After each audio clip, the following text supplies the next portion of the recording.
How did I first meet Eddie Mahe? Well, I remember the moment quite vividly.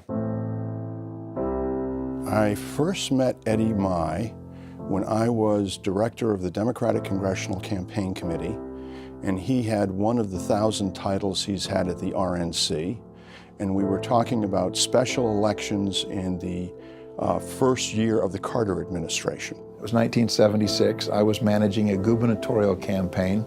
I didn't have a clue how to do that. Eddie Mahe taught me in an hour an enormous amount of things that I have used for many years. I met Eddie Mahe in the early 70s.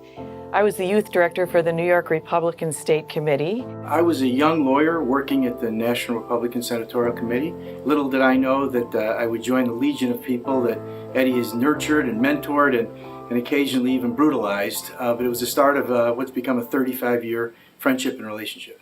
Well, I was a defeated congressional candidate in 1974 during the whole issue of Watergate, and came up to Washington and went to the Republican National Committee. Eddie was the executive director trying to turn around what was a total disaster. We dropped down to about 19% identity as a party, the lowest point since the Great Depression, that I found myself just learning from him, and in many ways he became one of my mentors in thinking about this whole business of elections and organizing and how do you build back a party that had almost collapsed.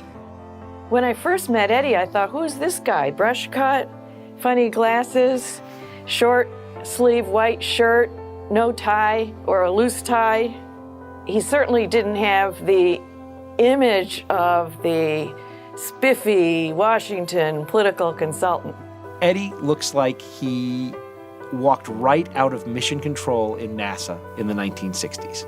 One of my lessons was it doesn't matter what you look like, it matters what's in your head and your heart. Eddie Mahe has the capacity to say things squarely and bluntly that few people do. He sees truth, he speaks truth, and he knows how to express it. And there's nothing, I think, that's a more important skill in a campaign than being able to say to a candidate, this is your problem. I always called Eddie on the premise that I didn't know what he was going to say. And that's what made it so useful, because he would somehow compute whatever I was telling him and come out with something I could never have dreamed of. I was a 25-year-old running a United States Senate campaign in Delaware against Joe Biden.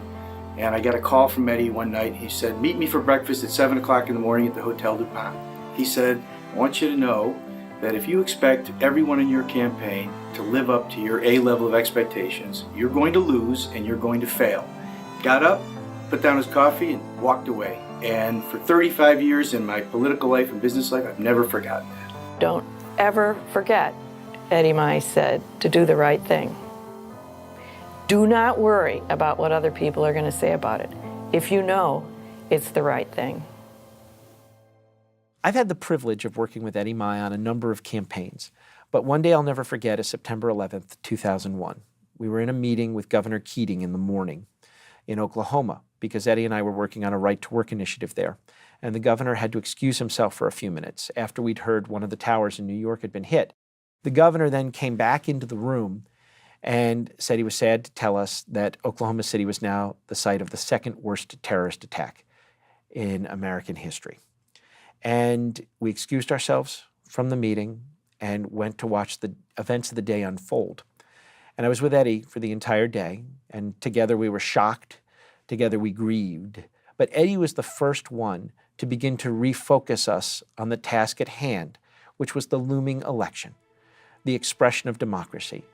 And he reminded us that day that our job as political consultants is in the service of the expression of democracy, even in the face of uncertainty and fear. And I was never more proud to work with Eddie than on that day. Eddie was one of the original architects to the work plan of what involves free, fair, credible, accountable, transparent elections around the world. When the Berlin Wall came down, and we started with first wave of democracy in Central Europe and Eastern Europe, Eddie was there to help define the process of administering elections by people who had never cast a vote. and were charged by their government with the important decision as to how an election was going to take place that was going to be free, fair, transparent, accountable, credible. Well, I think in the end, under all the gruffness, there's a really idealistic patriot, and that under the cynicism of the system, there has to be a romantic belief that a free people governing themselves really matters. Eddie, it's so exciting to see you become a member of the Hall of Fame. No one belongs higher on their totem pole than you. Congratulations, Eddie, to you and the Association of American Political Consultants for bestowing this honor upon you. No one can be more deserving. You enhance the Hall of Fame by being a member. Congratulations. You've been in the Mike Leavitt Hall of Fame for 40 years. You've had a lifetime of integrity, a lifetime of dedication, a lifetime of professionalism.